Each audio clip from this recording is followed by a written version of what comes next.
The Jack Benny Program, presented by Lucky Strike. American. Lucky Strike, and Lucky Strike alone, offers you important evidence gathered in the tobacco country by the world-famous Crosley poll. This evidence reveals the smoking preference of men who really know tobacco, auctioneers, buyers, and warehousemen. Here's what the Crosley poll found. For their own personal smoking enjoyment, independent tobacco experts again name Lucky Strike first choice. Lucky Strike, first choice over any other brand. Their overwhelming preference for Lucky Strike, we believe, has a direct relationship to the quality tobacco we purchase for Lucky's and to the real, deep-down smoking enjoyment you may expect from fine tobacco. And when these veteran tobacco experts name Lucky Strike first choice for their own personal smoking enjoyment, then you know. LSMFT. LSMFT. Lucky Strike means fine tobacco. And in a cigarette, it's the tobacco that counts. So smoke the smoke tobacco experts smoke Lucky Strike. Remember, Independent tobacco experts again name Lucky Strike first choice. Lucky Strike, first choice over any other brand.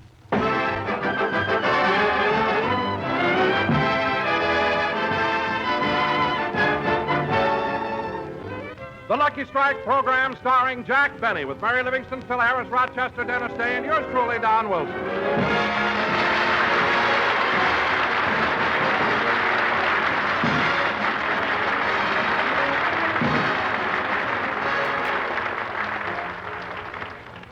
Ladies and gentlemen, since time immemorial, man has tried to achieve fame.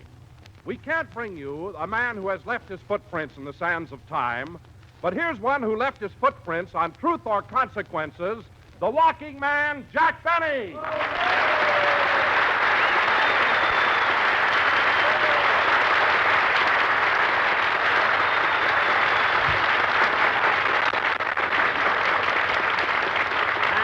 Thank you. Hello again. This is Bing Bong Bell talking.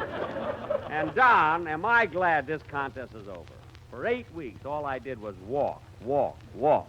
Walking up and down again. Walk. Walking back and forth again. Boots. Walking day and night again. Boots. Walk. That's all I've been doing. Jack. Walking. Jack, control yourself. I wanted to break the monotony. I tried to run. They wouldn't let me. I tried to crawl, hop, skip, jump, anything. But no, I had to walk. I've got a bunion so big that next week it's going to have its own show.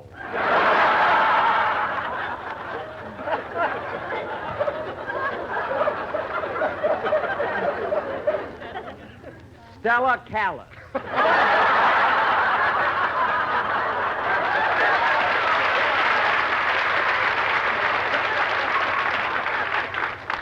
Or Portia faces Dr. Scholl. Oh, Don, what I went through. Well, Jack, what are you complaining about? It was a very exciting contest. Everybody had a lot of fun, and it certainly didn't cost you anything. It didn't, eh? I wore a hole in my shoe and lost 80 cents. Some fun. Well, what puzzles me is that with millions of people trying to guess who the walking man was, how did they manage to hide your identity? Don, you'll never know the trouble we went through to keep it a secret. Every Saturday night when Ralph Edwards went on the air, they picked me up in a big black limousine with the curtains drawn and drove me to mysterious hideouts, the loneliest places they could find where I'd be all alone. No. Yes. Don, hey, it was good acting there. You know? I didn't know he could do it. Try, say that again, Don. No. Oh. For 1 week. No, Don, you've never seen. Come here. You've never seen such mysterious hideout. One week they took me to an old deserted house at Malibu Beach. Another time they took me to an old abandoned stable. One night they even took me to a theater that was showing The Horn Blows at Midnight. I mean, what eerie places. I've never had 8 weeks of Hello, Jack. Oh, hello, Mary. I was just telling Don about the Walking Man contest, what experiences I've had. Did you tell Don what happened last night when that lady guessed who it was? How you tried to kill yourself? Mary. Tried to kill himself? Why? Well, Jack misunderstood the rules. He thought he was supposed to get all those prizes.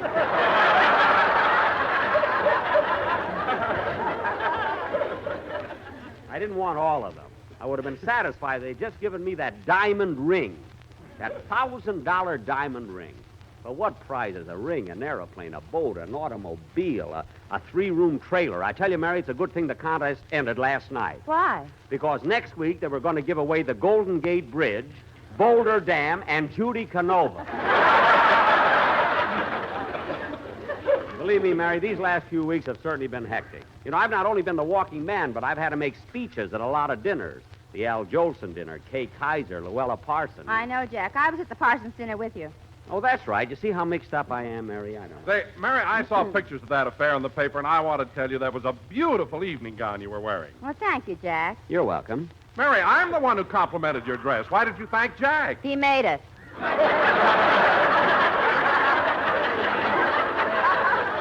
Yes, sir. Why, Jack, I didn't know you could sew. Oh, he's a dinger on a singer. You're darn right. Just give me a pattern, 2 yards of material, oil my bobbin, and watch me go. But you're right. You're right, Don. Mary really did look beautiful at the Luella Parsons dinner. And, Don, you should have been there. Georgie Jessel was master of ceremonies, and he made the funniest speech. Funny speech when it got 2 laughs. Little ones yet. Then Eddie Cantor got up, and he entertained for 20 minutes. Gee, was it that long? I fell asleep. And then Bob Hope got up, and he was a riot. Some riot. How do you do, ladies and gentlemen? This is Bob talking at the Luella Parsons Dinner Hope, telling you if you don't go to your druggist and buy Pepsodent, you'll have to go to your dentist and buy Cuspid. Then he took out Eddie Cantor's teeth and explained the joke. What a night. Well, Jack, I don't care what you say. It was still a very swanky affair. Well, Mary, if it was such a swanky affair, you'd think they'd serve something better than bird's nest soup. That wasn't bird's nest soup. What? When you bent over to take a bow, your toupee fell in it. Oh, so that's what it was. I thought that... Hey, Mary, here comes Dennis. He seems to be mumbling to himself. Yeah. I wonder what... Bing bong bell, it's 10 and only one can tell. The master of the metropolis fits his... Dennis, Huh? Oh, hello, Mr. Benny. what are you doing? Promise you won't tell anybody? No. I think I know who the walking man is.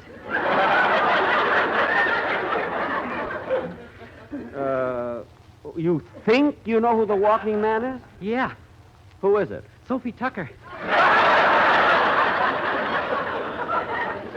Dennis, what in the world makes you think it's Sophie Tucker? Well, she's the last of the Red Hot Mamas.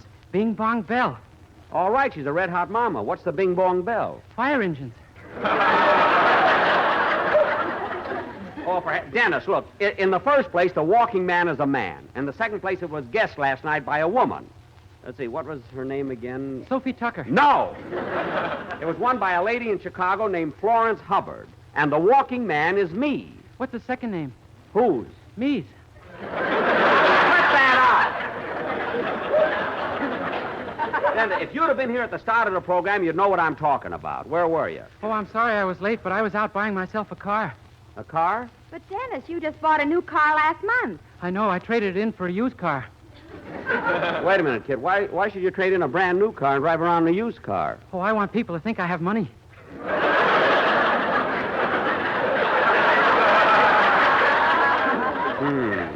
Oh, boy, did I put it over on that dealer. He gave me a 39 Plymouth, and I stuck him with my 47 Cadillac. Dennis, what was wrong with the Cadillac? It was out of gas.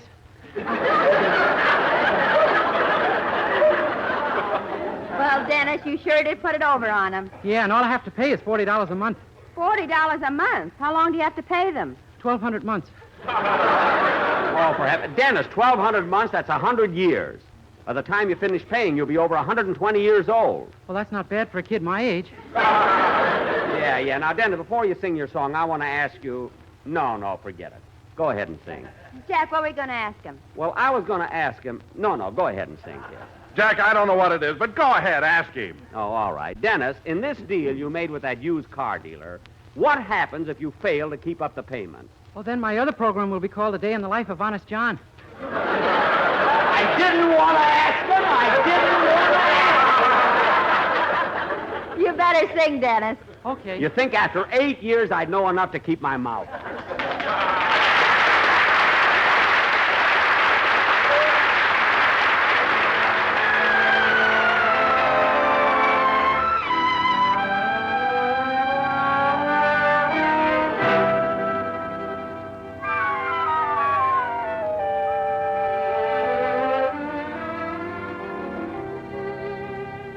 What'll I do when you are far away and I am blue? What'll I do? What'll I do when I am wondering who is kissing you? What'll I do? What'll I do with just a photograph to tell my troubles to? When I'm alone with only dreams of you that won't come true, what'll I do? What'll I do with just a photograph to tell my troubles to? When I'm alone with only dreams of you that won't come true, what'll I do?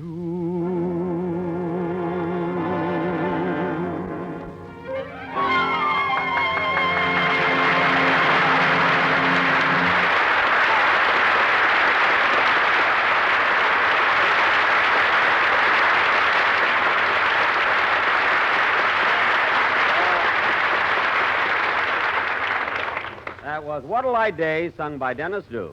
I mean, What'll I... So mixed up today. Dennis, you may be kind of silly sometimes about the things you say, but when you sing, your voice is simply beautiful. I mean, it has a quality that seems to improve week after week. That's awfully nice of you to say that, kid.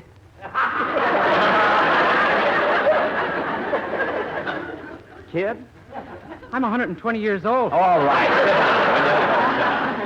That kid gets on one subject. I don't know, you can't get him off of it for... Oh, hello, Phil. Never mind that hello, Jackson. I want to have a little talk with you. Why, what's the matter, Phil? Plenty's the matter, Jackson. How you live?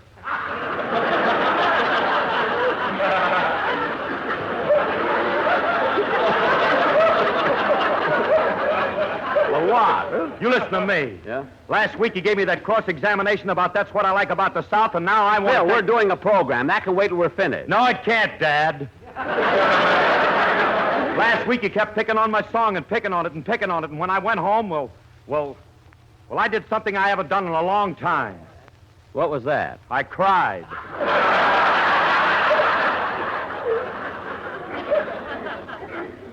Well,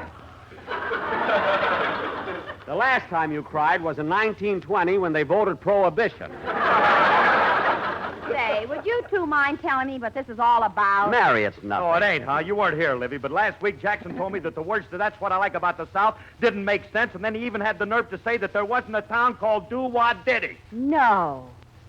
Hey, you're as good as Don Wilson. Look, Phil, after the program... We're going to talk about it right now. Now, I had Alice look Do-Wah-Diddy up in the encyclopedia, and she wrote down the whole history of the town. Now, here, Livy, read it to him. Well, why don't you read it yourself? This is in handwriting, Liv. I'm only a print man.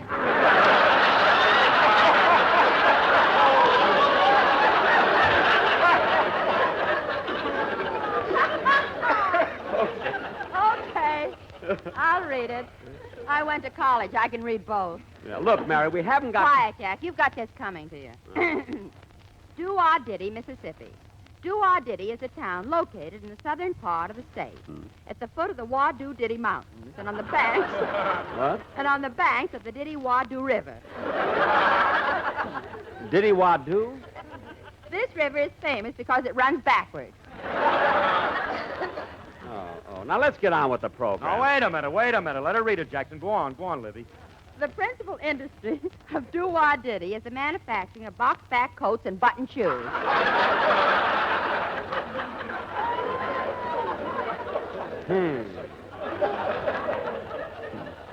This town also plays an important part in American history. It is famous because the Seminole Iroquois battles were fought there. Abraham Lincoln opened his presidential campaign there. And the town is also mentioned in that famous folk song, That's What I Like About the South.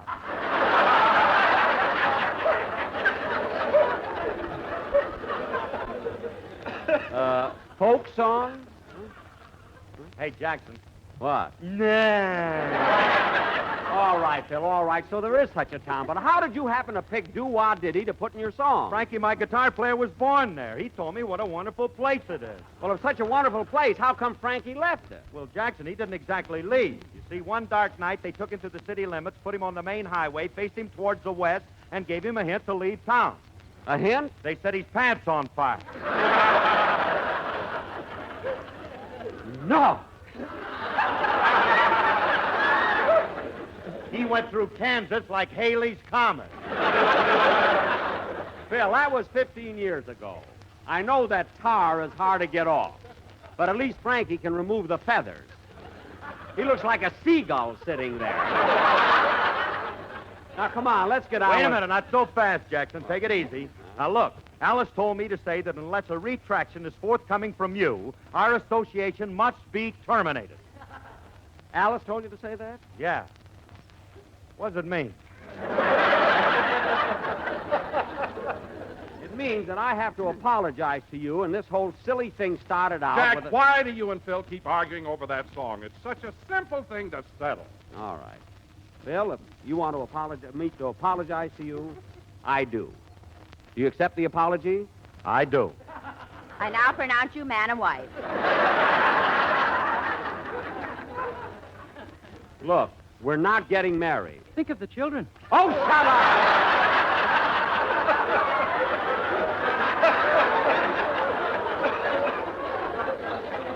And Phil, now that I've apologized, I hope you're satisfied. I'm happy if you are, walking man. Oh, you heard the truth of consequences last night. What do you mean last night? I knew it was you the minute I heard your footsteps. You know, there's only one thing that threw me. What? I couldn't hear your cane. Well, I've got news for you, Phil. They wanted you to be the walking man, but they could never find you in that position.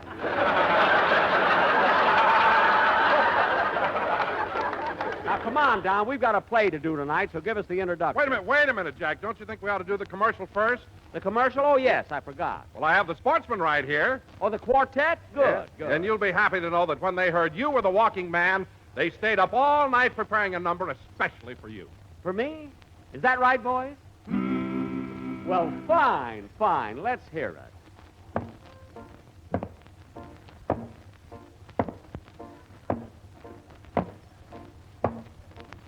He walked alone, and he was lonesome and blue. No one knew him. No one ever spoke to him. Just imagine my plight each Saturday night. He walked alone and thought that someone would surely soon guess him. No one ever said, yes, that's him. When they guessed Elfie Mayer, I tore my hair. they thought it was Churchill. Eddie Cantor was named. Bing Crosby got a call. They guessed Harry Truman. Petrillo was blamed. Then Richard Dix. And that's not all. Jack walked alone. He traveled lonesome and blue by the hour. from La Brea to Gower. He walked alone. He walked alone, and both his feet were so tired from those marches. Needed starch in my arches. How my tootsies did swell.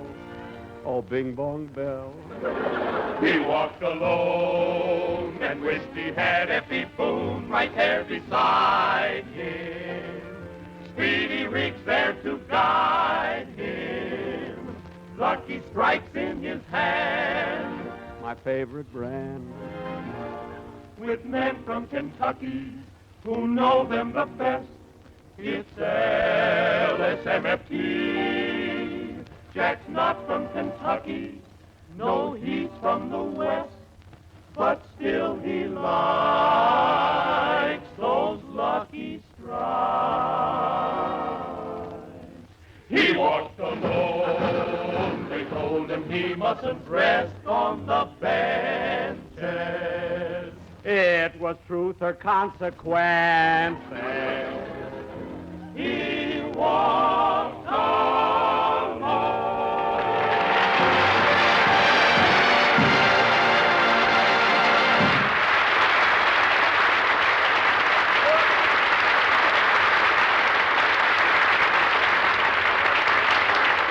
Very good, boys, very good. Don, that was a cute idea. I thought you'd like it. I didn't say I liked it. I said it was a cute idea. What I mean is I appreciate the fact that the boy... Come in. Telegram for Jack Benny. Take it, Mary. Here, boy, here's something for you. But, Mr. Benny, this shoe's got a hole in it. Just shake it. There's 20 cents in the lining there. Now go. Mary, who's the telegram from? Fred Allen. From Fred Allen? What does he say? Dear Jack, you may be happy to know that when the contest first started, I knew it was you. I can recognize a heel whether he's talking or walking.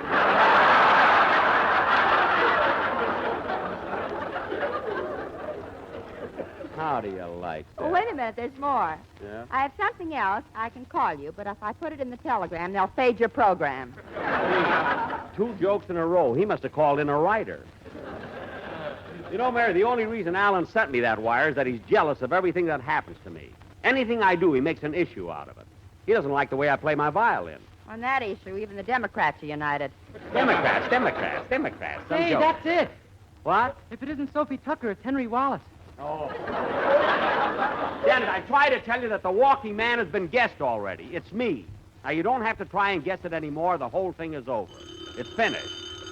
Oh, there's the phone. Hello? Hello, Master. This is the Metropolis. Oh, hello, Rochester.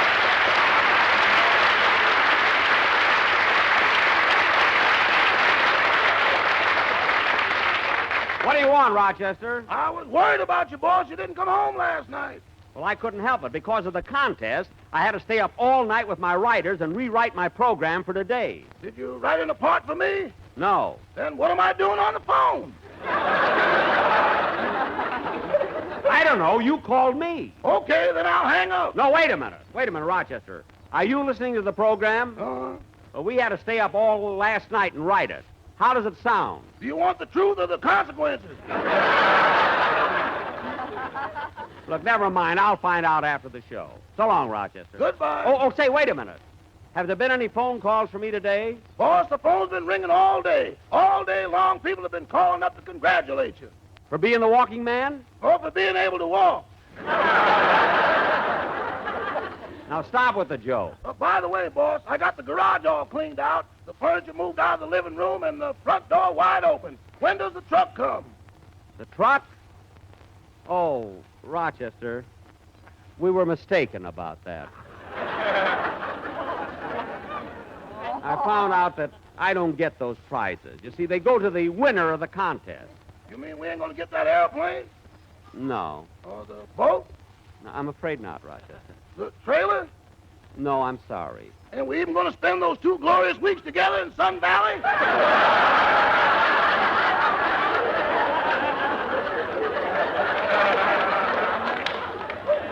No, all those prizes go to Florence Hubbard of Chicago, Illinois. Oh, Oh, then that explains the letter I found on your dresser.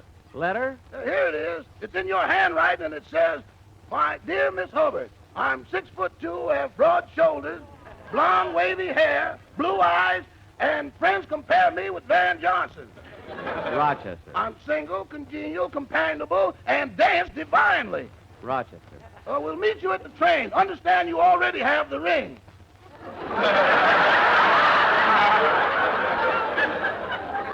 Rochester. Say, boss, What? you want me to finish this for you? How would you know what to say? Oh, I'll take out some of the things you wrote in that other letter. Which letter? The one you wrote to the lady who won the Irish sweepstakes. Rochester, it won't be necessary to send any letter. Florence Hubbard, the winner of the Walking Man contest, is going to be on my program next Sunday, and so is Ralph Edwards. Good, good. By the way, boss, those contests are wonderful. Why don't you have one and give away prizes? Oh, I don't know, Rochester. What kind of prizes could I give? Well, you could give away your car, your violin, an old toupee, and 2 glorious weeks at Doo-Wah Diddy. Say, that's a pretty good idea. I'll think it over. So long, Rochester. Goodbye, boss. Gee, I hope Florence is cute.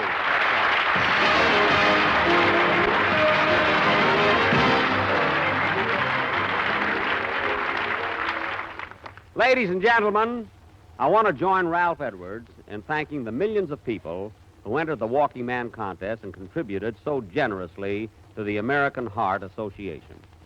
These contributions totaled over $1.5 million, and this money will be used for scientific research to combat heart disease, America's #1 killer.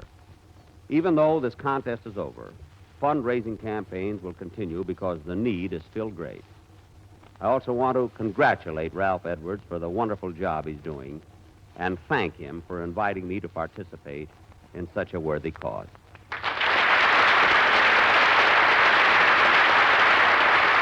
Jack will be back in just a minute, but first...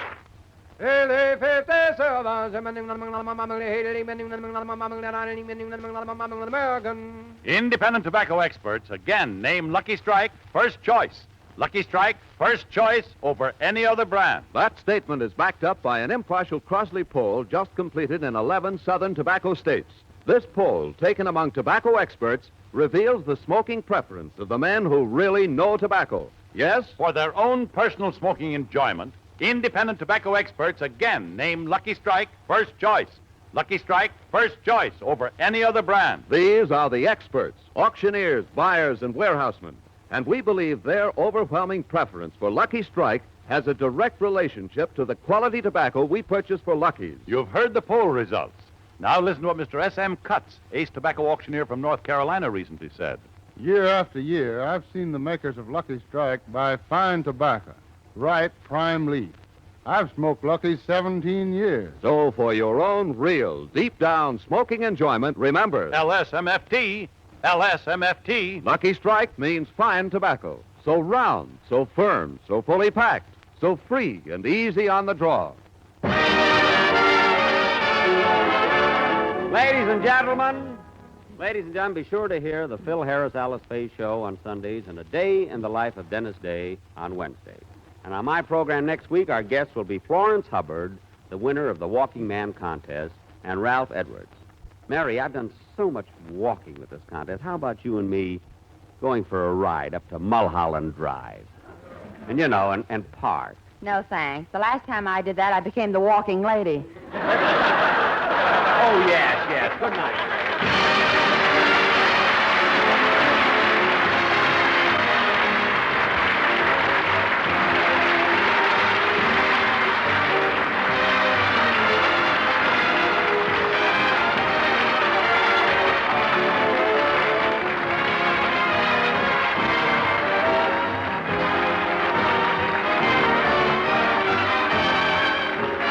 This is NBC, the national broadcasting company. You've been listening to the OTR Gold Network. Find more classic radio at otrgold.com.